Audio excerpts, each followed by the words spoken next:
A comunidade da Missão Integral apresenta... Yeah. Come on, y'all. We about to get our Dom de conhecimento.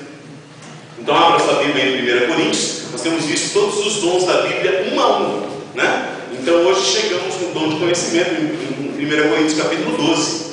Em algumas Bíblias vem palavra de ciência, né? Vamos falar sobre isso hoje. É um dom de manifestação do Espírito Santo.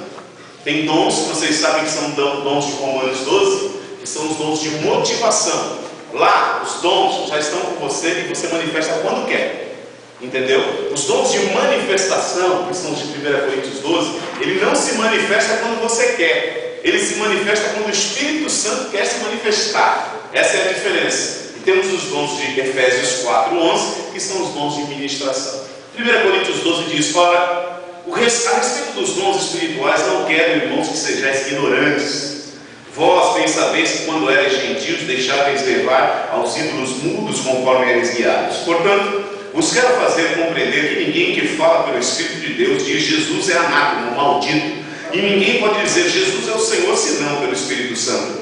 Há diversidade de dons, mas o Espírito é o mesmo. E há diversidade de ministérios, mas o Senhor é o mesmo. E há diversidade de operações, mas é o mesmo Deus que opera tudo em todos. A manifestação do Espírito, esses são dons de manifestação, é dada a cada um para o que for útil.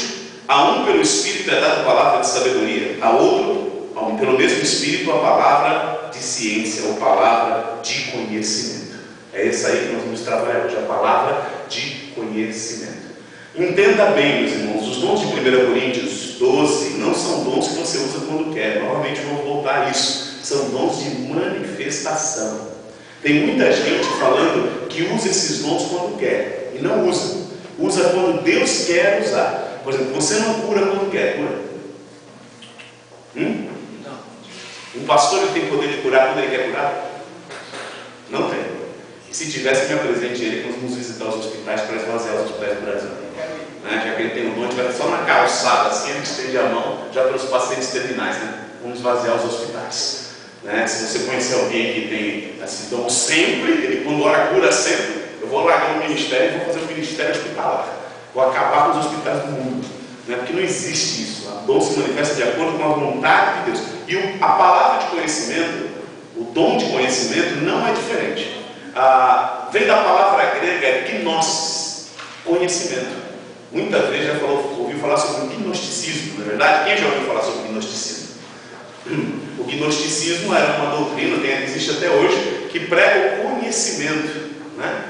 Foi muito combatido por João, em 1 João. Os gnósticos não acreditavam que no mundo carnal poderia haver alguma coisa boa. Eles acreditavam numa dicotomia, numa divisão entre o mundo espiritual, o mundo das ideias, que é perfeito, e o mundo material, o mundo carnal, que é um mundo sujo. Então eles não aceitavam a encarnação de Jesus.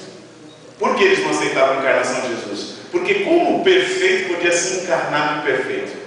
Tanto que se você abrir a sua Bíblia em 1 João, você vai ver como João começa falando a respeito da defesa contra o gnosticismo. Ele começa assim, ó: o que era desde o princípio, o que ouvimos, o que vimos com os nossos olhos, o que contemplamos, as nossas mãos tocaram, isto proclamamos com respeito ao verbo da vida. Então olha só como ele enfatiza, né? Nós ouvimos ele, viu? Olha, nós vimos com os nossos olhos, viu? Contemplamos longamente, e as nossas mãos tocaram. Jesus encarnou, viu? É isso que João está falando. Jesus encarnou. Então o gnosticismo veio dessa palavra gnosis. Agora, como nós estamos falando sobre dom de conhecimento, não tem nada a ver com o gnosticismo, que é uma doutrina. Está falando sobre a mesma palavra no grego, sobre uma pessoa que tem conhecimento. Refere-se principalmente àquilo que é aprendido, adquirido, aprendido e transmitido.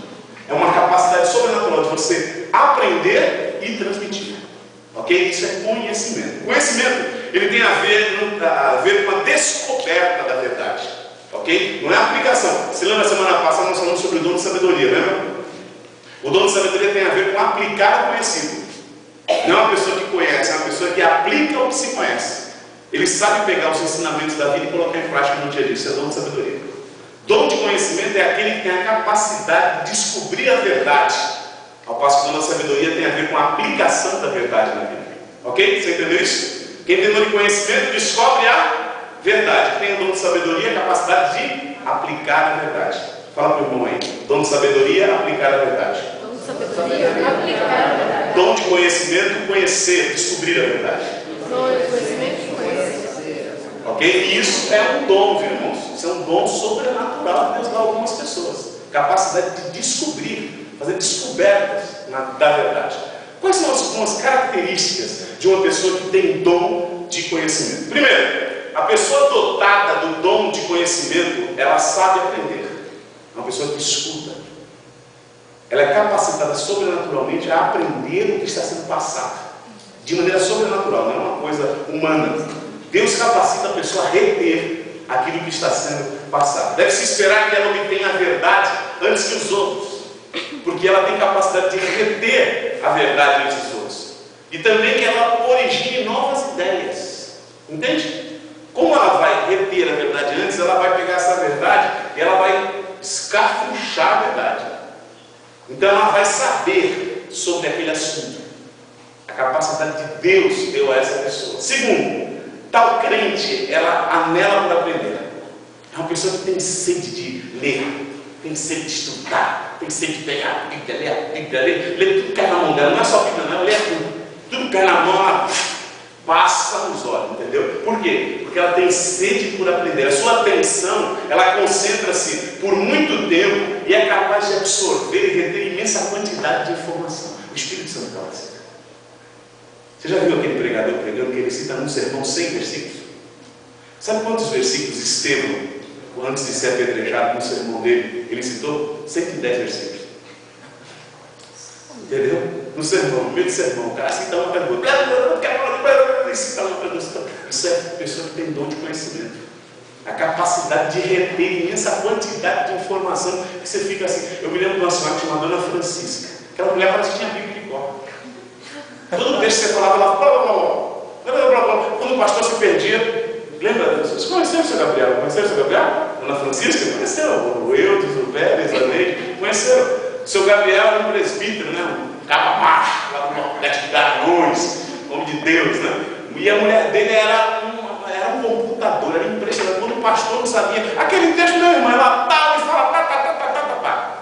Não tinha quem ganhasse dela, tinha concurso na igreja, quem decorava mais versículos. Ela começava o salmo, começava um a um. E falava o salmo todo, irmão. Pô, quem ia ganhar dela? Não é só um 119 ela recitava na igreja. Então ela tinha uma capacidade que não era dela, uma senhorazinha, uma mulher semi-analfabeta, mas tinha uma capacidade sobrenatural do Espírito Santo que eu ficava impressionado por aquela mulher. Ela tinha capacidade de retenção, tinha dom de conhecimento. Quem tem o dom de conhecimento e começa a se aplicar no estudo, ela acaba se tornando uma pessoa erudita, porque ela tem muito conhecimento, sempre à vontade com pesquisas, e com frequência ela pode ser encontrada no mundo acadêmico. Normalmente essas pessoas, essa Dona Francisca é uma exceção. Normalmente pessoas assim, elas estão no mundo acadêmico, são as pessoas que escrevem os comentários que vocês leem. Sabe os comentários bíblicos? Aqueles livros que são mais teológicos, livros de referência, dicionários. São pessoas que vivem para isso, porque tem uma capacidade de estudo e ele providencia as ferramentas para nós da igreja usarmos. Se se todo mundo tivesse que estudar tanto para descobrir tantas coisas a respeito de conhecimento, eu gastaria muito tempo. No meu tempo que eu fiz teologia, há um tempo atrás, eu fiz teologia, nós tínhamos que fazer tudo na mão. Hoje tem um programa de computador que faz tudo o que eu faço na mão. Eu fiquei falando, mas que besteira que eu fui fazer.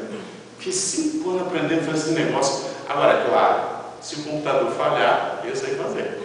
E quem não tem o computador não faz. Mas o que é o processo de como chegar naquilo? Hoje você põe uma palavra, faz pesquisa, a palavra já sai. Estudo lexicográfico. Que a gente ficava uma semana fazendo estudo de uma palavra. Hoje você faz um clique e o estudo está pronto. Lá no período clássico, 1500 anos antes de Cristo, no Velho Testamento, no período clássico, antes de Cristo 300 anos, no tempo de Cristo 300 anos depois. Pum, está pronto. Ainda se você quiser na patrística, no tempo dos pais da igreja, depois de Cristo, você aperta e também dá. Quer dizer, tudo isso era pesquisado, um a um.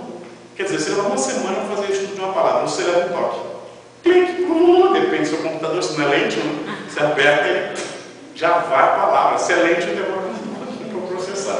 Mas o que eu estou falando? Uma pessoa que tem dom de conhecimento é uma pessoa que normalmente trabalha no mundo erudito, que dá ferramentas para a igreja, para os pregadores, para que eles não precisem se aprofundar em tudo. Então eles se aprofundam no estudo lexicográfico, no estudo de uma palavra, e você tem aquilo lá de mão beijada.